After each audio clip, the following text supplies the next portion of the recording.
Russian soldiers thought they had surrounded the Ukrainians in the house, but they were in for an unpleasant surprise when they heard the off-key buzz of approaching drones. The most ironic thing was that some of them were not just regular infantry soldiers, but trained tank crewmen who had ended up there in an unusual way.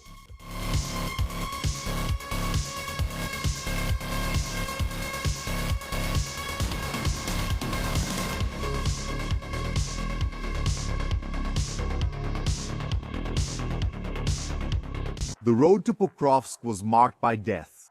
The blood of thousands of soldiers fertilized in blood and tragedy, a land already known for being one of the most fertile in the world. Along this route, the Russians tried everything, from large mechanized assaults to eventually sending soldiers to push through gaps in the Ukrainian lines. And that took time. There were many changes throughout the process, and the trajectory from Avdiivka to Pokrovsk illustrates these transformations well. It's important to understand this as a story, a path that demonstrates the transformations of the armed forces as they covered about 46 kilometers between 2022 and 2026. Let's go back a few years. Before the 2022 invasion, the Russian order of battle was based on the concept of the Battalion tactical group. This temporary combined arms formation revolved around a tank battalion or a motorized rifle battalion, heavily reinforced by artillery, air defense, and engineering. It was designed to provide flexibility and formidable lethality without requiring the full mobilization of the state. It was an essential part of what was used to take one of the main Ukrainian strongholds in Donetsk, the battle for Avdiivka. The first major challenge on the way to Pokrovsk. It began back in 2014 when the Russians funded separatists and sent troops to the city. Then in 2022, after the large-scale invasion, the fighting around the city became much more intense. Only in the following year, after the fall of Bakhmut, did the Russians intensify their attacks in the region. Moscow's troops used different tactics and attacks. Obviously, not everything was done using the classic battalion tactical group approach. When they identified Ukrainian forces in locations near Avdiivka, such as Vodiane, they sent soldiers armed with cornet. Since the battalion tactical group was designed to be a fast maneuver force, you can see that. Troops moving in armored personnel carriers like BTRs or BMPs would disembark quickly. They would set up the cornet tripod in an advantageous position. On a hill or a tree line, they would fire and retreat to the vehicle before Ukrainian artillery could retaliate. Something like that happened near the Ukrainian defenses in Vodiane. The men then prepared the Kornet, one of the most advanced anti-tank guided missile systems and widely used by Russian forces. The operator aimed the laser sight at the target and kept it on while the missile was in flight. This method made the Kornet resistant to electronic countermeasures, although it required the operator to remain exposed throughout the entire flight of the projectile. And it wasn't just one assault group. Near Pokrovsk, a group of Ukrainian infantry soldiers was holding their position when they were detected by the Cascade unit. This elite assault formation created in Donetsk was known for operating on the front line and using kamikaze drones, such as the Lancer. It played crucial roles as shock troops in intense battles in Ukraine. They attacked the Pokrovsk position with heavy artillery fire.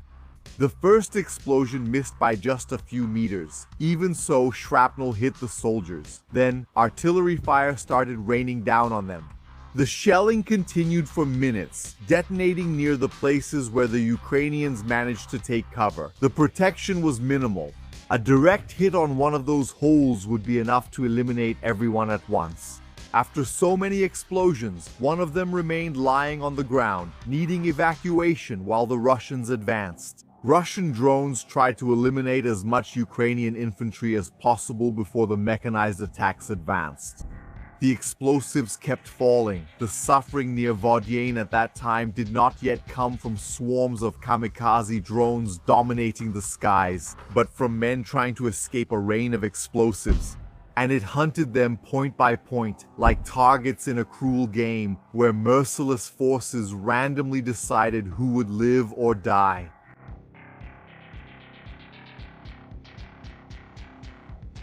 A Ukrainian soldier walked to guard the position, an unpleasant duty in the face of what could happen. He had to face it. The artillery didn't hunt with the same precision as the drones, but it relied on the eyes of these machines to help pinpoint its victims. After an explosion, the men tried to take their wounded comrade to shelter. They knew it was their comrade's last chance, even if it meant exposing themselves to an even greater risk of death. These battalion tactical groups advanced, took positions, and had to protect them from Ukrainian attacks until the defenses were consolidated. In those moments, Ukrainian soldiers suffered from failed assaults, as happened during an extremely difficult time for a group of soldiers around the country. Avdiivka, grenades dropped by drones were falling while the Ukrainians tried to retreat. Some managed to escape, but at least 2 lay fallen, waiting for the final blow, aware that any rescue attempt could also doom their comrades. This is how the Russians tried to prepare for the final assaults. For this, they resorted to some of their heaviest assets, tanks and other armored vehicles advancing in columns.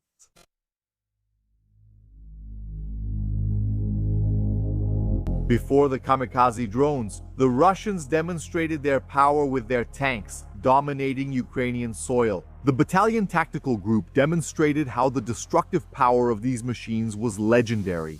It was part of Moscow's pride to send armored vehicles into open fields with cannons blasting Ukrainian trenches and villages. But the war advanced more quickly than the ability to replace the machines and provide the necessary training. To regain lost ground, the effectiveness of a tank battalion was intrinsically tied to the skill of its crew.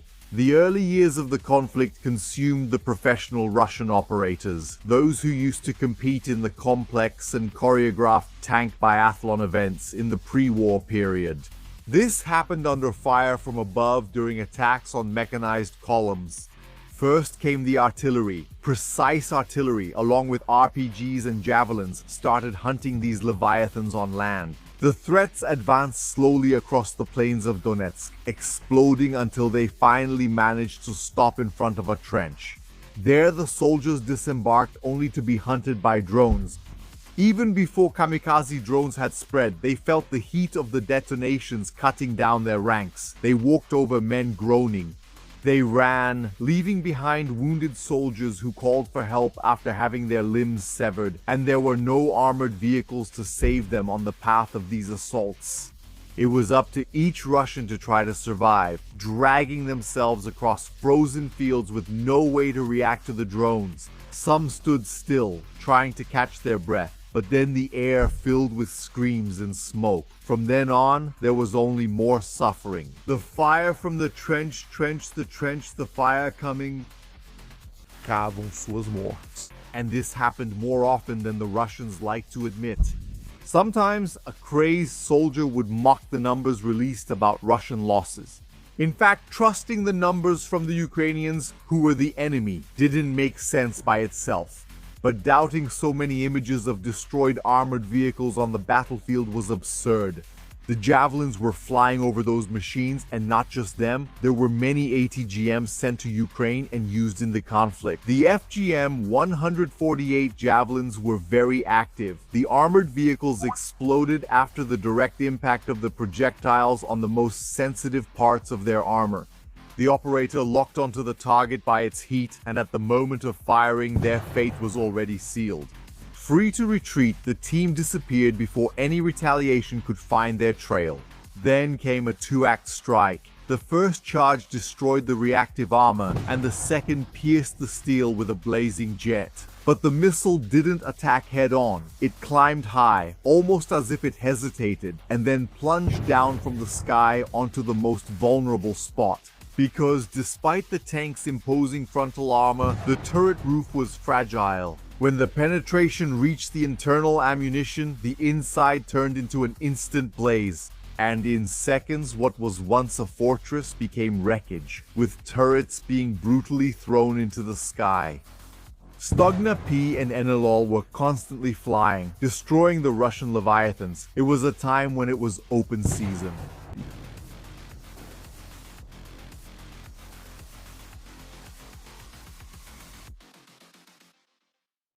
The armored vehicles stopped in front of the trenches, trying to protect their soldiers, who were actually being hunted by Russian bomber drones. Hidden behind the machines, they became victims of explosions that gnawed at their bodies.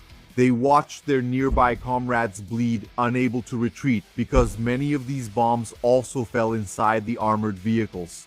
Their bodies were left lying in front of the destroyed vehicles. They were future skeletons in front of future sculptures of rusted metal, reminders of an insane war. Russian battalions lost efficiency. The mechanized columns began to lose more and more armored vehicles and crews. Recognizing the impracticality of the battalion tactical group in the face of tactical paralysis and the massive losses of veteran officers. Starting at the end of 2023, the Russian Ministry of Defense forced a painful transition back to the classic divisional model of the Soviet era. The return to the division and regiment as primary maneuver units aimed to centralize command and compensate for the lack of initiative and technical qualification among the new junior officers. Hastily replaced, the situation of these groups worsened over the years of war. The race to capture Avdiivka was becoming increasingly intense, but the Ukrainian response increasingly impacted Russian strategies. The tank battalions suffered heavily in these operations. The Russians continued advancing in columns during the battles for Avdiivka for a long time. It should be remembered that the battle lasted until the first quarter of 2024. It was at least 2 years since the start of the large-scale invasion, or 10 years since the first conflicts in 2014. The number of armored vehicles lost was absurd. Millions of dollars were spent to take a city of 32,000 inhabitants. This level of attrition changed the fundamental Russian tactic. The year 2025 and the beginning of 2026 witnessed the consolidation of a robotized kill zone extending for almost 20 kilometers behind the front line. Advancement of own troops or the massive use of unmanned aerial systems, drones, at the tactical levels of platoon and squad suppressed much of the ability to carry out the prior concentration of armored vehicles necessary for attacks on a battalion scale or higher. Whenever a column of tanks tried to advance, it was instantly detected by reconnaissance drones and mercilessly bombarded. Ukrainian resistance should not be confused with victory. Defeats in Russian advances should be recognized as part of the Russian war strategy, even though this often came at a high cost. Opinions could vary on how it was done, but the reality was that the Russians kept destroying Ukrainian defenses in the following months, gaining more and more ground toward Avdiivka.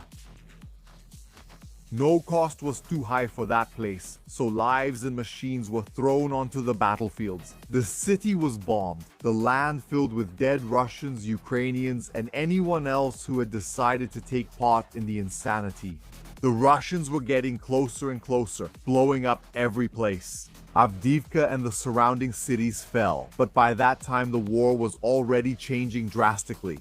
The Russians kept throwing everything they had at the Ukrainians, often wasting resources and ending up losing their best in the process. In the view of many commanders, no one could remain idle. If there was no role for a tank driver, they knew where to send the man.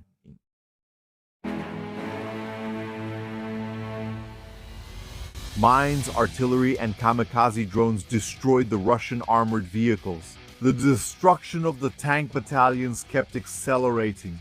The columns of metal turned into columns of smoke, consumed by fire coming from the sky and the earth.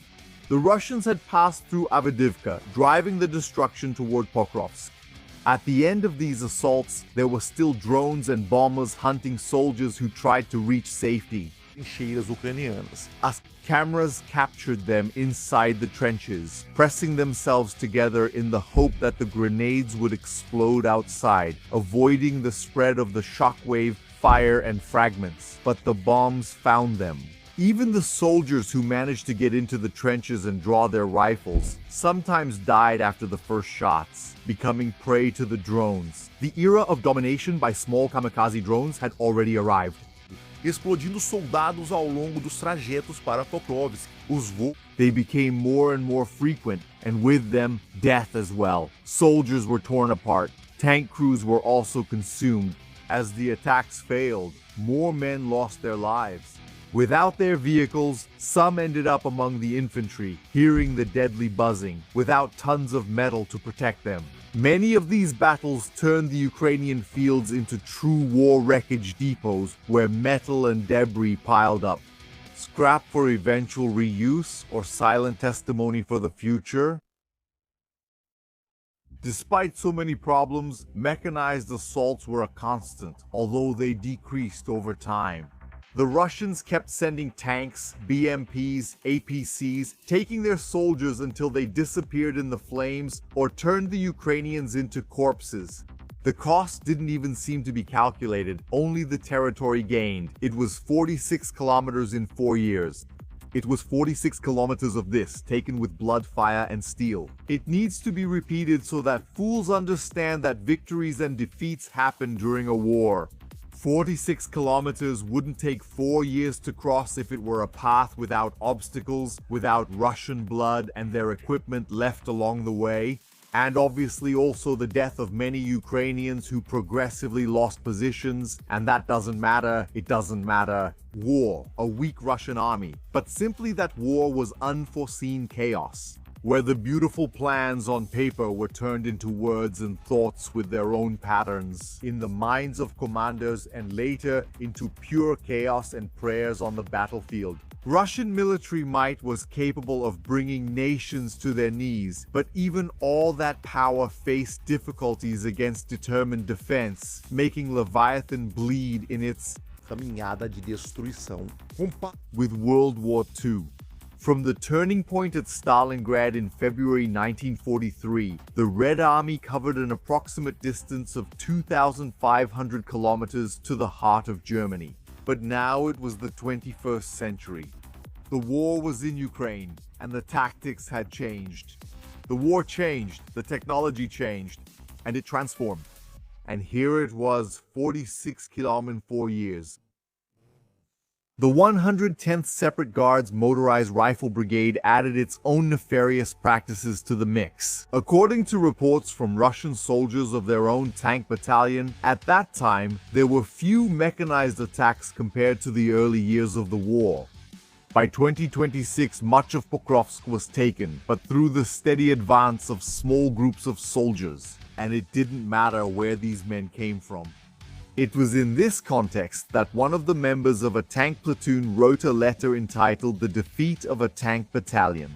In it, he reported that the tanks hardly participated in direct combat anymore, and that every 2 or 3 weeks, 2 men from each company were transferred to the infantry. They were sent to assault positions, fortified positions, and into drone support roles. According to him, the companies no longer maintained their real structure and existed only on paper because their soldiers had been sent into assault roles, killed, or gone missing. Now, he said, it will be the second platoon's turn. In the letter, the author stated that the battalion was heading toward extinction, since soon there would be neither tanks nor a battalion. He asked how that could be prevented and reported, arguing that it was criminal to waste the lives of experienced tank crewmen like that, trained for armored warfare but thrown into assault units as if they were simple infantry. In the end, they appealed to the Minister of Defense and the Commander-in-Chief to intervene and put an end to what they saw as the absurd destruction of their tank crewmen. This was reported in Russian groups. Obviously, some individuals might think that reporting this meant declaring a Ukrainian victory. In general, these were people who even rooted for the Russians and turned a deaf ear to the soldiers' pleas. But the truth was that the war was changing, and the ones paying for it were the fighters themselves. By 2026, the Russian forces were no longer the same as in 2022, degraded by years of war and by the irresponsible use of resources by commanders who insisted on lying throughout the chain of command. The Russian initiative, however, still maintained territorial control. This was visible on the maps, despite a slight Ukrainian response at the beginning of 2026. The Russian advances were there, but this came at the cost of the massive use of resources from one of the largest armed forces in the world. Dozens of times smaller, although it depended on external support for resources and had little personnel, it had developed a drone-killing machine that had been tearing Russians apart by the thousands. In the end, the only ones who cared about the lives of the Russians were the Ukrainians, who saw each life as a target to be turned into numbers and casualties, and the families who lost loved ones in the war. But many of their commanders who sent Russian men into attacks, or the keyboard generals who attacked voraciously from their greasy chairs and phones, seemed to care more about raising flags in villages than about the cost of planting the Russian tricolor on Ukrainian soil.